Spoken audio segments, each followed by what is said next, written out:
Hello, dear students. I'm Kanza Salim, your English teacher, and today we are going to study Anis Jung's Lost Spring, the stories of stolen childhood. All right, let's get right to it. Today, we are unpacking a deeply moving and frankly, absolutely crucial piece of writing, Anis Jung's Lost Spring. This narrative is, it strips away all those preconceived notions we hold and forces us to look at the world through a much harsher, much more realistic lens. We are gonna distill the core themes, the heartbreaking realities, and the massive systemic, issues baked into this text.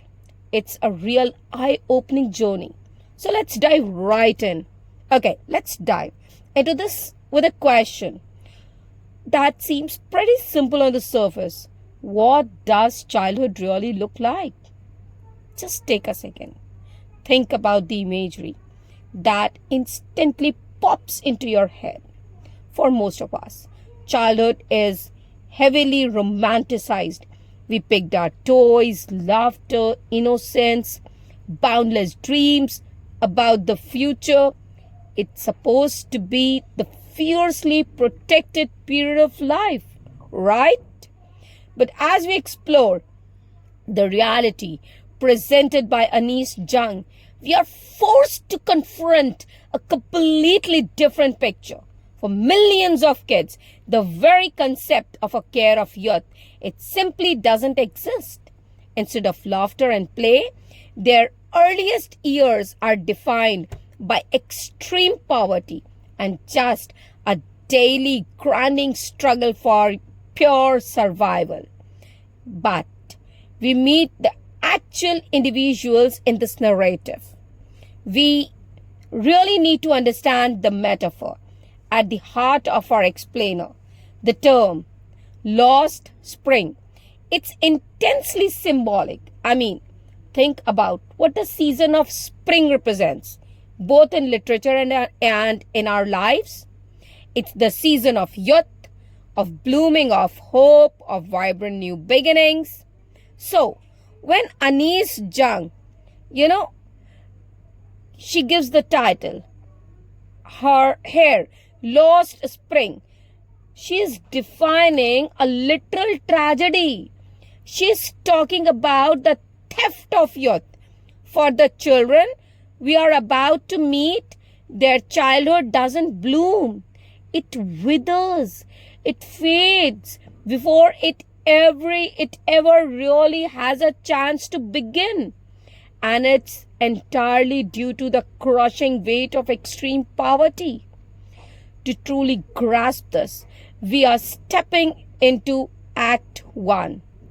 That is Sahib, Survival in Simapuri, and the illusion of childhood. And this brilliantly illustrates our first tragic irony. We are grounded on the outskirts of Delhi in a sprawling settlement called Simapuri.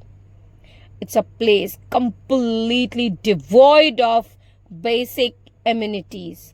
Yet, it's home to thousands of rag pickers living in utter poverty.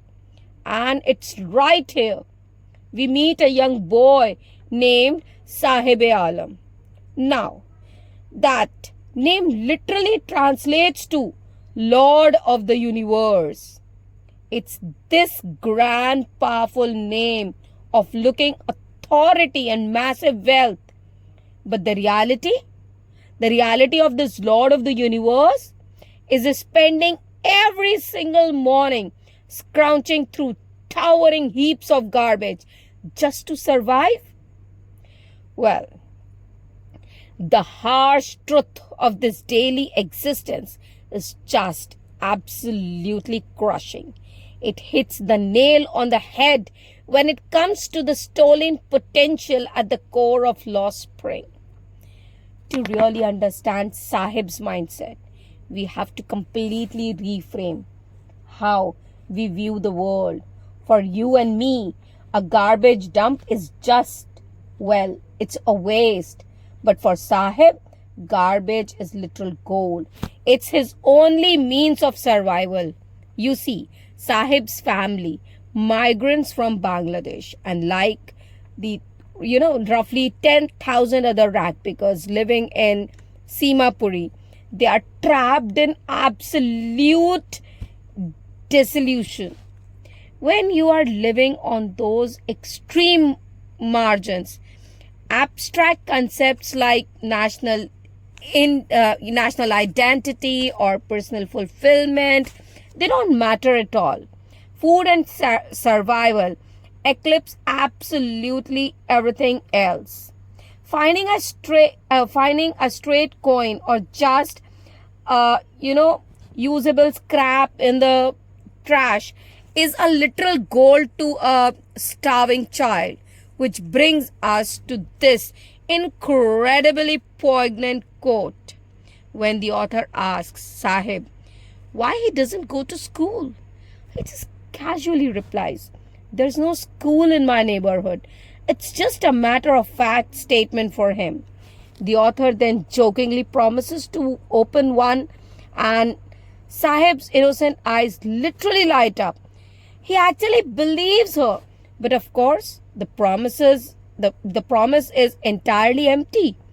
And just as quickly as that spark of hope appears, it fades away. It vanishes. It's such a heartbreaking moment. Believe me, because it, perfectly shows how promises, much like dreams, rarely materialize for kids in his position. His hope is entirely dependent on a society that has fundamentally completely forgotten. Let's move to and see how this builds into our second narrative arc. Act 2, Mukesh, a daring dream. A rebellion in Firozabad. We are leaving the garbage dumps of Delhi now, and now we are traveling to Firozabad, which is famous as the city of bangles. Here, you all know na, Firozabad, famous for bangles. Here we meet Mukesh, who was born into a family of bangle makers, which is a destiny that's usually set in stone right from birth. Yet, Mukesh confidently declares, "I want to be a motor mechanic." Now, to our modern ears, wanting to be a motor mechanic sounds like a very standard, totally achievable goal, right? But in Mukesh's world, no way. It is a profoundly defiant, almost revolutionary statement. He lives in this highly stratified society where generations simply inherit their family's trade. Dream of stepping outside that boundary are actively discouraged and just crushed under the immense weight of tradition. To really grasp why Mukesh's dream is so rebellious, we have to look at the dark reality he's desperately trying to escape. The bangle industry in Firozabad is a brutal, inescapable trap. Generations of families work in these incredibly dark, dingy cells. From a very young age, children sit right in front of the building. Bright flames of, glass furnaces. Firozabad actually produces nearly all the glass bangles for the entire country. And it's all fueled by the completely unregulated labor and the physical toll. It's devastating, really devastating. Many workers permanently damage their eyes. They lose their eyesight or go completely blind before they even reach adulthood. These kids grow up cut off from education, cut off from choices, and completely starved of hope. It is a life, literally and metaphorically, trapped in the dark. Now, what's really interesting about the slide is seeing how the trap actually works. It's not a lack of ambition keeping these families stuck. It's a massive systemic web of exploitation. Yes, I'm right. Web of exploitation.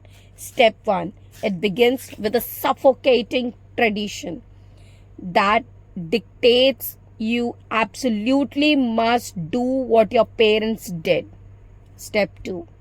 If someone actually tries to break out, they hit ruthless middlemen who entirely control the trade. Step 3. If they try to organize or push back, they face corrupt police who enforce the middlemen's will, entirely beating and dragging workers to jail for quote unquote illegal activities. And all of this cascade into step 4, a step of complete and utter powerlessness. Even the adults are entirely paralyzed by the system. Yes, yet amazingly, Mukesh still dares to break free from this exact web. This brings us to Act 3, a universal stolen spring and the cycle of exploitation. So, the crucial point is this. Having looked at Sahib's quiet resignation and Mukesh's quiet rebellion, and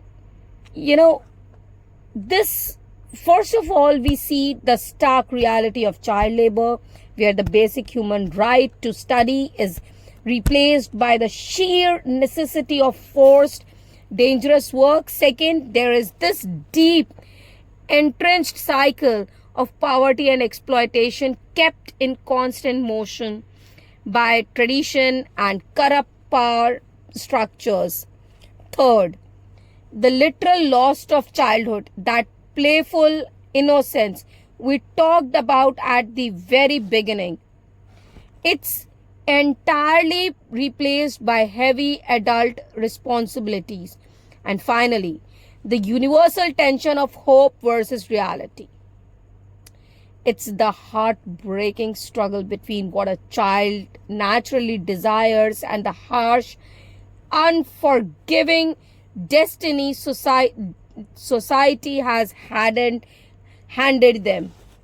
And we absolutely must remember the sheer scale of this issue. This explainer has focused closely on the stories of Sahib and Mukesh. But Jung's text is really a mirror helped us to the whole of society.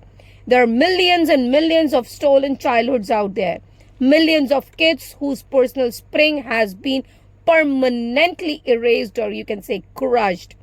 For every Sahib searching for survival in the garbage, and for every Mukesh dreaming of a life beyond his prescribed boundaries, there are countless others trapped in the exact same silent struggle, which brings us to our final, frankly, haunting prompts.